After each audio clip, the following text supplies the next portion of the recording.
जय बालाजी दोस्तों, आपका राजनीतिक टॉक इस चैनल में स्वागत है। आज राजनीति के विषय में मैं अपने कुछ विचार प्रकट करने जा रहा हूँ। हालांकि मुझे बहुत समय हो गया वीडियो अपलोड किए, इसके लिए मैं बहुत माफ़ी चाहता हूँ। पर आज हमारा इसी में एक छोटा सा टॉपिक है, लोकसभा और राज्यसभा। भाइयों, ये टॉपिक बहुत छोटा है पर ये बहुत ही महत्वपूर्ण टॉपिक माना जाता है। लोकसभा क्या है और राज्यसभा क्या है।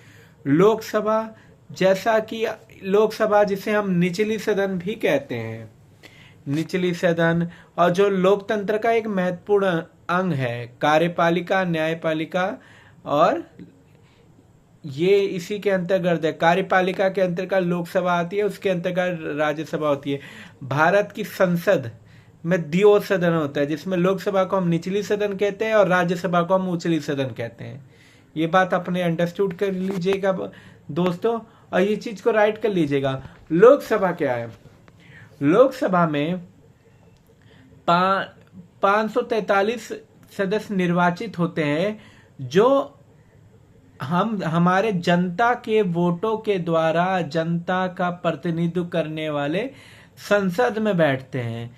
जबकि राज्यसभा में ऐसा नहीं है। राज्यसभा में जनता प्रत्यक्ष रूप से चुनाव नहीं करती है, वो अप्रत्यक्ष तरीके से जो लोकसभा में हमने जो प्रतिनिधि भेजे, जो मेंबर ऑफ पार्लियामेंट हमें भेजे हैं, वो तय करते हैं कि राज्यसभा में कौन कौन से मेंबर जाएंगे। तो वर्तमान में लोकसभा में 543 सदस्य हैं और 2 सदस्य जो विशेष राष्ट्रपति द्वारा मनोनीत किए जाते हैं, जो बेसिकली शेड्यूल कास्ट या शेड्यूल ट्रांसपेट या ऐसी सीटें आरक्षित की गई है जो बिल्कुल कम अंतर्गत में है, जिनकी वोट नहीं। इसमें बेसिकली शेड्यूल ट्रांसपेट कास्ट बहुत होती है, एसटी कास्ट जिसे कहा जाता है दोस्तों। तो आप ये देखिए, लोकसभा के कार्य क्या है और राज्यसभा के कार्य क्या है। जैसा कि आपको पता है, लोकसभा का अध्यक्ष, लोकसभा स्पीकर, जो वहां लोकसभा के जितने भी मेंबर ऑफ पार्लियामेंट के वोटों के द्वारा तय किया जाता है। बल्कि राज्यसभा का अध्यक्ष कौन होता है?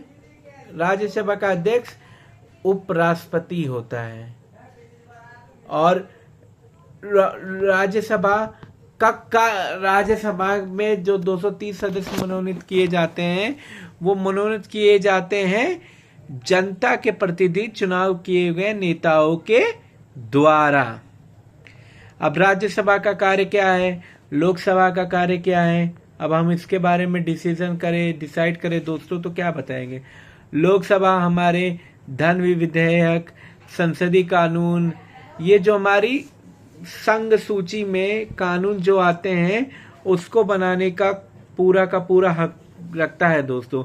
संघ सूची, समवर्ती सूची और राज्य सूची क्या है? तो दोस्तों, संघ सूची वो सूचियां हैं जिस पे कानून बनाने का अधिकार सिर्फ केंद्र को दिया गया है। राज्य सूची वो है जिस पे कानून बनाने का अधिकार सिर्फ राज्यों को दिया है। और समवर्ती सूची वो है जिस पे कानून बनाने का अधिकार राज्यों को भी और राष्ट्र को भी दिया गया है। तो संघ सूची में अंतर्गत बनाए हुए कानून जो लोकसभा द्वारा पारित किए जाते हैं, उसको पारित करने के लिए हमें उचले सदन, मतलब राज्यसभा में वो बिल पारित किया जाता है, जिसमें से धन विधेयक कानून राज्यसभा अस्वीकार नहीं कर सकता। वो हद से हद उसको सिर्फ 14 दिन तक रोक सकता है।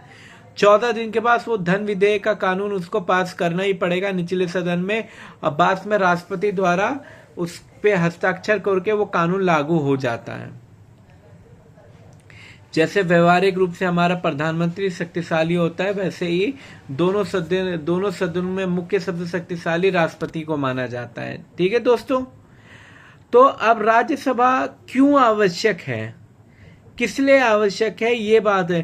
क्योंकि अगर आप ये सोचो दोस्तों, संसद में 2 सदन है, जब कानून बनाने का अंतर्गत हमें सिर्फ लोकसभा ही कानून बनाती है, सारे कार्य लोकसभा करती है, जनता के द्वारा वो चुने हुए हम उन्हें भेजते हैं, तो हमें राज्यसभा की क्यों जरूरत है।